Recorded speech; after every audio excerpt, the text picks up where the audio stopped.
Hello, everyone. I'm coming to you in my most fashionable cleaning outfit. If you can't tell, I have been cleaning my home for the corona panic, the corona quarantine that I think we will soon be moving into in New York City. For sure, I think that's going to be called in the next day or two. And I'm feeling like everyone really ready to move into this so that we can get it over with, but also afraid of the unknown because this is so new and surreal for all of us. And I have spoken in the past about wellness activities and things to help keep you really feeling healthy every day. And I just wanted to share some of that for people who are interested, because there's a lot of stuff going around on the internet right now about natural antivirals and teas and herbs, and sometimes it's helpful and sometimes that information can be really overwhelming. So I'm just going to give you a quickie of what I do have and what I tend to use. This is full of many things, but I'm just going to concentrate on the herbal stuff that's down here. This is a bag of chlorophyll that I bought specifically for when we do go into quarantine. This is, I think, like $8 worth. That's pretty typical. It wasn't like an inflated extortionist price for chlorophyll. Has a great nutritional profile to it. It's a little boost. And I was just anticipating if I, get kind of food tired or food bored with what is in my pantry that I'll be using whilst under said quarantine. This is a great way to supplement everything from some B vitamins to manganese, magnesium, fancy names for certain trace minerals. It's an algae product that's just really helpful. Okay. This has been actually really helpful for me. This is Calendula, and the brown paper bags are because I bought them in bulk from an herbal store in Nyack, and it's called Sage's Herbal Apothecary. So that just happens to be where this is from. The Calendula is a great antiviral. When you're working with flowers, then you don't necessarily want to boil them. You just take freshly boiled water from your kettle and pour that water over the flowers. That's very different than working with like something harder made of like seeds or stems, where you can actually boil and simmer that to extract the volatile oils. Calendula, like I said, is a natural potent antiviral and has a pretty high trace mineral nutrient profile as well. And I use it for calming my emotional self and for just relieving stress also. Holy basil. Okay, so this is one kind of holy basil, and it looks kind of like brown leaves from the forest floor. And this is another kind, and this is same thing. It says Tulsi on it, but it's another kind of holy basil. For people who are interested in Tulsi/holy basil, there are 3 different varieties that come out of India. These are 2 of those varieties. You can use one of each, whatever resonates with you the most, or you can combine them. This is great for calming anxiety. So I've actually made like a 16-ounce jar of this to travel with and take sips out of throughout my day when I'm feeling really anxious or acutely stressed from anything. And that's probably how I'm going to be rolling tomorrow when I leave the house for one of the last days of work. So these are all herbs that you can get pretty easily in any health food store. Lemon balm, calming, helpful for the digestive system. Many of these herbs are often said to be helpful for your digestive system, and that's because anything that helps to calm you down is also going to help you to digest. Just think of that parasympathetic nervous system getting stimulated, and it's your rest and digest nervous system, so that makes sense. But lemon balm is particularly helpful when you're feeling like you don't have focus mentally from a lot of things from stress as well. So if you're feeling really stressed and that's taking up your mental space, lemon balm. I don't know how much more tea I can have today. I would like to take the lemon balm, but I have a cap.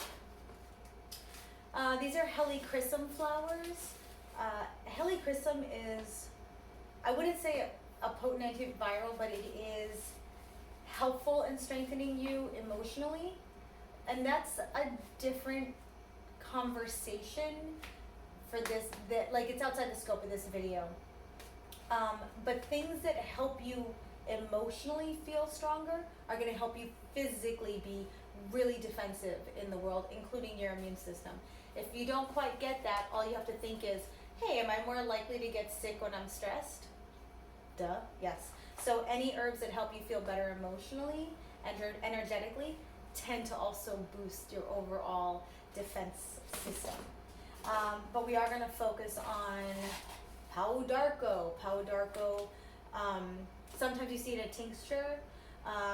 This is just the herb. And this one is the bark of a tree. High in tannins, so it has that kind of green tea, red wine aftertaste where it's like a little tacky or drying in the mouth. But this is incredibly helpful for cleansing the system. Antibacterial, antiviral, anti-yeast. It's actually pretty potent. So it's not the kind of thing that I would take, let's say, like my stomach has a lot of tolerance for calendula or the holy basil where I could hit that like on a daily basis, maybe even a couple of days if I feel it. Pau d'Arco, unless I'm dealing with something acute, like a yeast infection in my gut or even vaginally, or because you can even bathe in this. It's not something that I would go to like 3 times a day. It's a potent medicine, so you want to think about that when you start introducing herbs into your life. And then peppermint. Peppermint's great overall for helping the stomach, helping people get calm. I don't think it's very potent in terms of an antibacterial or antiviral sense, but it is helpful for the respiratory system, which we know is something that we have to also strengthen and take care of when talking about COVID-19. This is bee balm, and this looks like this because my good friend Gary in Massachusetts grows herbs and then sends them to me. It's a beautiful way to feel loved. And bee balm, again, there's a lot of crossover when talking about herbs. Like I can say, like, it's good for your digestive system, it's good for calming you down, it's helpful for making like a topical poultice and like putting it on a wound, an open wound. It can help to be used to cleanse out a wound. So can calendula. And the reason there's a crossover in like all these herbal remedies is that they tend to do a lot of the same things. Like that's the beauty and power of plant medicine. But you want to get really good at feeling at how it affects you, because instead of being overwhelmed by choice, then you can have a remedy on hand at all times that you know is like a go-to for you that's going to work really well. This is a jar full of elderberries, and they're dried.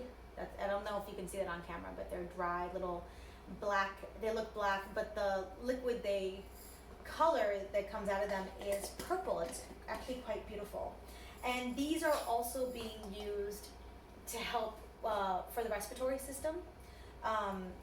The nice thing about elderberry is that unlike some other herbs where they're not as useful if you happen to already be sick and you want, some herbs you want to use as like in a time frame to be preventative, and some things you want to use when you actually are going through it. And I find elderberry is absolutely great even when I'm feeling sick, and it can help something move through you more quickly, which is helpful. And because this is a seed, this is one of those ones where I will boil water and then turn it down a little bit so it's not like a violently rolling boil, but somewhat boiling to a high simmer, and I'll let it go for like 10 or 15 minutes to really extract everything I need. Sometimes I make a big batch and I put it in a mason jar in the fridge, and I just drink tonics, like a big tonic, and I'll just drink a sip of it every day. I've been doing that with my chaga, and chaga is a mushroom that I make a tonic and just stick that in the fridge. I'm trying to think, there's so much more, but I don't want to overwhelm with, I want to kind of cap it there, and we can continue going forward on these. If you have questions about an herb in particular, I am not an herbalist. Get thee to an herbalist. But if you want to know how I've experienced these and how I've helped others experience how they can talk to these plants and have the, when they consume it, feel it, when they put it on their bodies, what does it feel like? That way you can find the combinations that are best for you. So the things that are going to stick out the most right now are probably going to be the calendula, the pau d'arco, the elderberry, and the chlorophyll, and the holy basil. These are going to be, these 4 are going to be ones that I'm going to quite a bit on a daily basis, and I might even do small sips of each one to get it into my system and to have it do what it does supportively. There's only so much tea or water a person can consume in a day, so sometimes taking sips is really effective of each thing, almost like a quick shot of something. Trying to think, what else do I want to convey? The other reason this is very effective when you're ill or trying to prevent illness is that you are constantly hydrated. And the herbs are not necessarily high in a diuretic sense, so you're not just flushing out, but you are also keeping your throat moist. If you happen to get like a virus in the throat and you drink and it flushes into your digestive system, at some point it will leave. And the more you flush, the more you help that cycle. And the nice thing is when you have herbs in your water, you get the nutritional profile of those herbs as well as the chemical constituents that are there to help you. And you don't have to worry about feeling, when you've thrown off your electrolytes from having just too much plain water, sometimes that happens. And you'll know that's the case when you go to the bathroom and you pee and it's like Brita clear, crystal clear water, and you're like, oh my god, I could bottle my pee and sell it to people. I mean, you probably still could. That's I'm sure a niche market. But if you do go to the bathroom and your pee is like crystal clear, it's actually an indication that you're a little off in your electrolytes, and you may need to supplement that. You ideally have like a light yellow. That's in a broad sense, but yes, that's kind of where we go with that. So that's going to be enough for today. If you have, this is a conversation starter, so please send me questions about any of the herbs I've covered really quickly. We're going to stop there just because I don't want to overwhelm you. Start getting what feels right for you. When you ingest it, feel it, and ask me anything you want. And as we continue to go through this trying time together, I will continue to give as much information as I think is helpful. So obviously stay inside if you can, wash your hands 500 fucking times a day, and moisturize. If you don't moisturize, then your hands will get really dry, and that will also be prone to infection, which sucks, so take care of that. And be good to yourself, get rest, and that's really it. We will continue to stay connected and updated. Hugs and kisses. And Lysol spray. All right, I'm gonna turn this off now. Take care.